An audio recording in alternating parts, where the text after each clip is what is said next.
We are talking mascots. What's the point of them? And what in the world is a billiken? Someone please tell me. We're going to get a fun little history lesson today on Great Day. It's a new day, nothing in a way. This is the start of something big. College football is back, baby, which means those school mascots are back in action too. But where did the idea for mascots even come from? Our historian friend is in the neighborly green room ready to give us a little history lesson. We'll visit with him after the break. The Tigers, Billikens, the Cougars, just a few area college mascots. But where did the idea of school mascots even start? We're digging into it today. We are excited to learn more about the history of mascots as part of our Back to School series sponsored by St. Luke's Urgent Care with historian Raffi Andonian. Thank you so much for coming in. Here I am, and I Bringing even some wore, swag. that's right, I wore my SLU blue, which is was my MBA degree school, and I wore my Harristow yellow, which is where I teach, so I figured I'd have to come represent for something like this. Absolutely, representing locally. Love that. Okay, so where did the history of mascots start?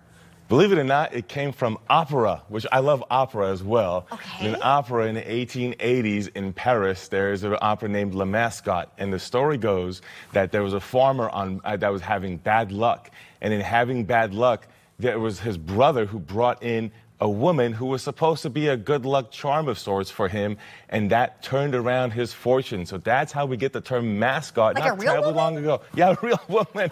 But because the opera was called Mascot, that's how the term actually sticks. But it's not the first time we're using symbols or animals or other things. That's opera is capturing it, in that case, a woman. Yeah. But prior to that, thousands of years, King Hammurabi and the ancient Egyptians had examples of using war dogs to symbolize fierceness and what would happen if you attack them, and that connects to your alma mater, the Bulldogs, the Drake Bulldogs. Now Drake is a male duck, so they're like little ducklings, so these should be cute. However, pretty quickly I was going to say changed male over to duckling. Bulldogs, What are you talking about? but more in the ancient tradition, right? The fierce dogs. And by the way, I was watching Drake play some March Madness last year in the Missouri Valley Conference tournament right here in St. Louis. So they had a great year last year. Did have a good and year. so that's an example of that tradition carrying over, going back thousands of years, which I think is really fascinating. That is fascinating. Yeah. I had no idea. I always just thought we had the little bulldog who bounced along. Okay, so how did mascots then? You're talking about Drake and watching them play basketball. And I remember in college, our bulldog mascot would dribble a basketball across the court before games start. So how did the mascots and the sports things come together? Well, there's a couple historic uses of them that continue before it gets to sports, which is really valuable because the concept of using them in history in various ways really carries over. For example, think about Lady Columbia. We're talking about people and gods and symbols and animals. Lady Columbia is one that's depicting United States history a lot. If you look early on, it's a nurturing republic, okay? And later on, it's, of course, the Manifest Destiny as a famous painting of expansion of West, bringing civilization to the West. That type of stuff translates all the way to the Civil War, also in the form of animals and symbolizing the United States. So I'll give you an example that's right here in Missouri and connects directly to the use of it in sports, as you point out.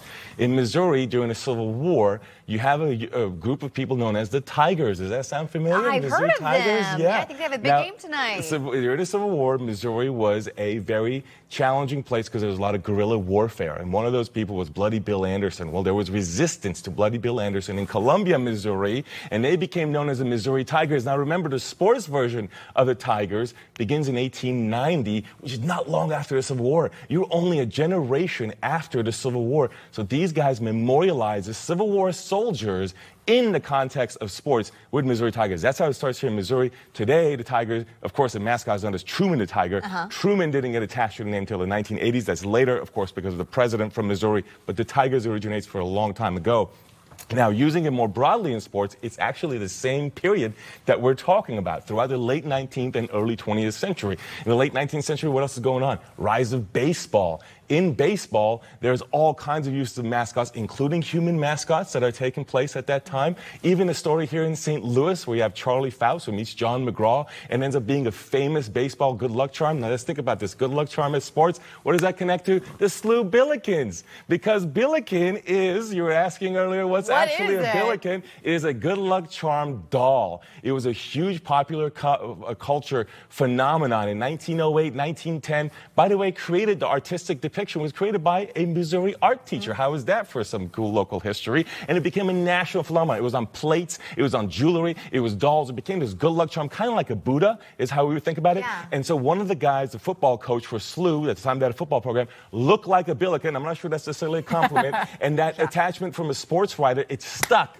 And that's how St. Louis University got the Billiken's name, which is pretty cool to think about. I'm almost embarrassed that I've never thought that deeply about mascots, to realize there's so much history and culture and thought that goes into them, but I will never look at them the same. It's been a long history, and you think about the use of, whether it's gods and goddesses, to humans, to animals. Of course, even in the Civil War, there's Sally the dog, where I used to work at Gettysburg. The dog was known to follow the soldiers along, lick their wounds. Eventually, he was killed in battle. Talk about how much we attach to mascots and associate that. And I think that's the kind of stuff that gives it the spirit today with schools for your alma mater. Well, thank you for joining us for this fantastic history lesson. Cheers. You can find more of this segment on firstsearch4.com/greatday following the show. And we got to circle back really quick to the Tigers.